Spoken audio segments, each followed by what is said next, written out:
इसीलिए होता भी है। आप लोग जब यज्ञ करते हैं, हवन करते हैं, कोई अनुष्ठान करते हैं घर पे, तो पंडित जी आपके हाथ में जल देते हैं, बोले इसको पृथ्वी पर छोड़ के कहिए सम शक्राय नमः, सिर से लगा लीजिए। क्यों? क्योंकि इंद्र सबके पुण्यों को ले जाता है। इंद्र को चाहिए कि मेरे इतना कोई पुण्य ना कर ले कि वो मेरी पदवी पे ही बैठ जाए। आपको पता है देवताओं का चयन कैसे होता है? जब इस मनवंतर का विश्राम होगा, प्रलय हो जाएगा, पृथ्वी भगवान के गर्भ में चली जाएगी। अभी प्रलय नहीं होगा, अभी प्रलय में बहुत समय, अभी कलयुग बहुत बड़ा है।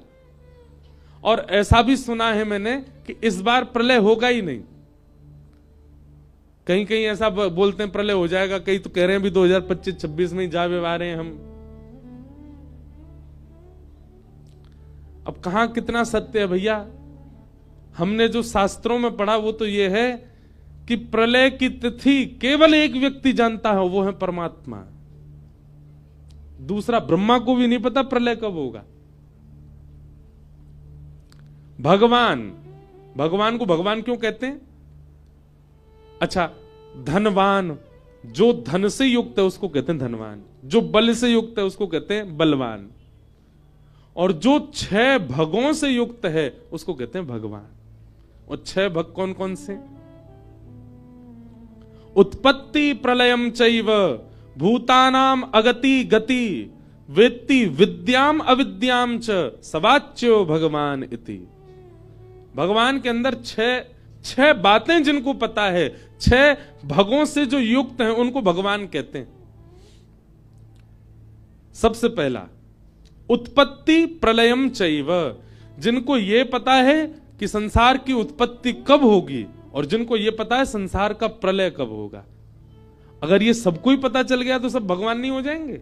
कोई नहीं जानता, केवल ठाकुर जी जानते हैं। 2012 में भी जाने वाली थी दुनिया, 24 पूरी होगी, 25 शुरू है बीमारी है। 2020 में भी जाने वाली थी दुनिया, और जब कोविड आया उसके बाद तो बोले यही कल, अब तो सब मर जाएंगे, कोई नहीं बचेगा। एक बार WHO ने ही ऐसा घोषणा कर दी थी कि अब आधी से ज्यादा पॉपुलेशन खत्म हो जाएगी दुनिया की। राम झूला है, उस पर चल के देखो, यूं लगे गिर नहीं जाए गंगा जी में, इतनी पॉपुलेशन। पूरे पुल में तिल रखने की जगह नहीं होती। कुछ नहीं कम हुआ। इसका मतलब क्या है? उत्पत्ति और प्रलय के जानकार केवल परमात्मा है। और तीसरा, कितनी भी घोषणा करता रहे, कितने भी दावे करता रहे, नहीं हो सकता।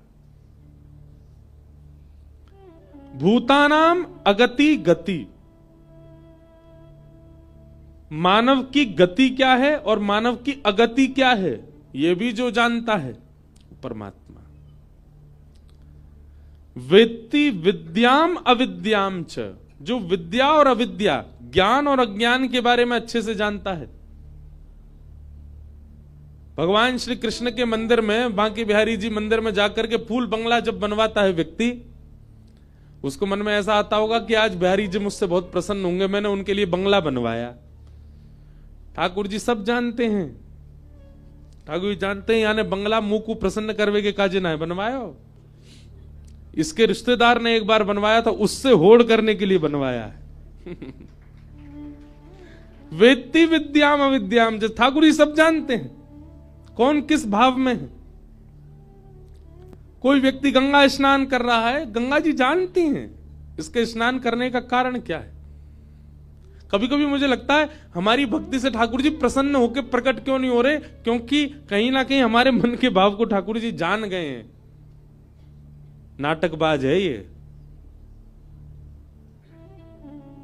ये 6 चीजें जो जानते हैं, उत्पत्ति प्रलय, मानव की गति अगति, विद्या और अविद्या, ये 6 भग से युक्त जो हैं उनको कहते हैं भगवान।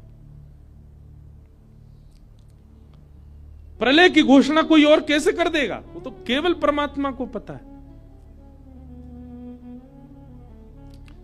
तो भगवान कभी नाराज नहीं होते। जिसकी स्थिति उतनी नहीं है वो नाराज होता है। इंद्र नाराज हो गया और इंद्र ने, हाँ तो मैं ये बता रहा था देवताओं का चयन कैसे होता है, सुनो। जिस समय प्रलय होगा, पृथ्वी आदि पूरा ब्रह्मांड ठाकुर जी अपने गर्भ में लेकर के शयन करेंगे, सो जाएंगे। थोड़ा सा दिमाग घुमाऊं आपका। सतयुग त्रेता द्वापर कलयुग, सतयुग त्रेता द्वापर कलयुग, सतयुग त्रेता द्वापर कलयुग, सतयुग त्रेता द्वापर कलयुग जब 71 बार बीतता है, 71 टाइम्स, तब ब्रह्मा जी का एक दिन होता है। ऐसे ब्रह्मा जी जब 100 साल के होते हैं, तब भगवान का एक दिन होता है। मतलब ठाकुर जी सुबह उठ करके शाम को जब शयन करने जाते हैं, उतने में ब्रह्मा जी गोविंदाय नमो नमः, और ठाकुर जी सुबह उठ करके शाम को जब शयन करने जाते हैं, उतने बीच में मैं और आप, हम सब कितने अरब खरब शंख बार गोविंदाय नमो नमः हो जाते हैं।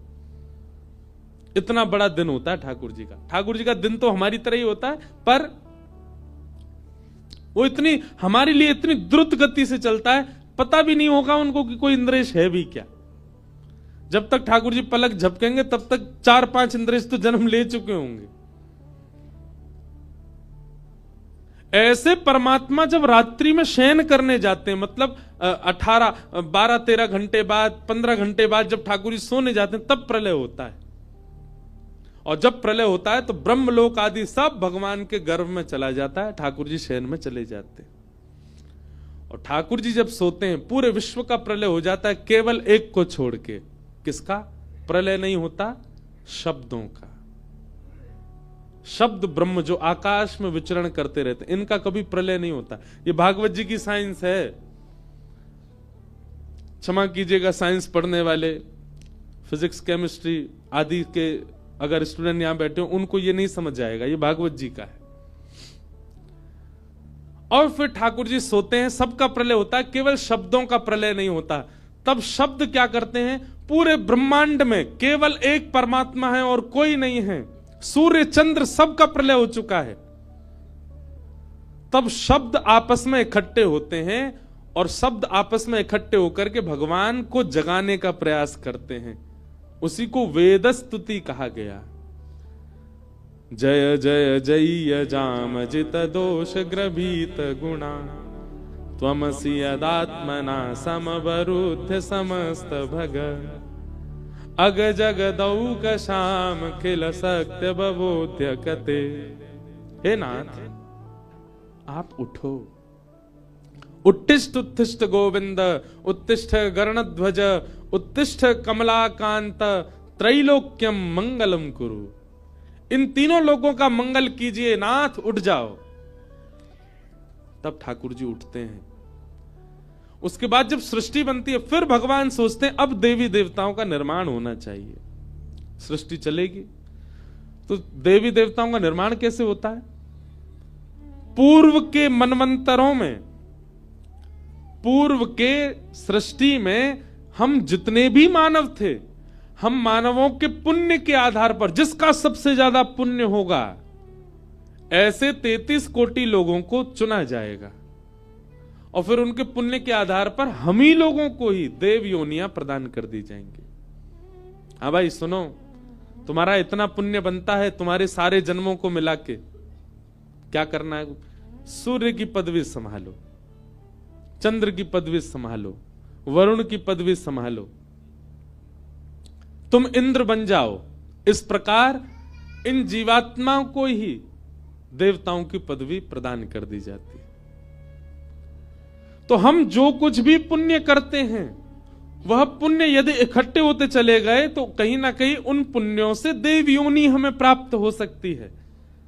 अगर हम आसन के नीचे जल नहीं छोड़ते, सीधा अपना कृत्य करके उठ जाते हैं, तो वो पुण्य सीधा इंद्र ले जाता है। इंद्र कभी नहीं चाहता कि मेरी पदवी पर कोई और बैठे, इसलिए समशक्राय नमः ऐसे स्पर्श किया जाता है।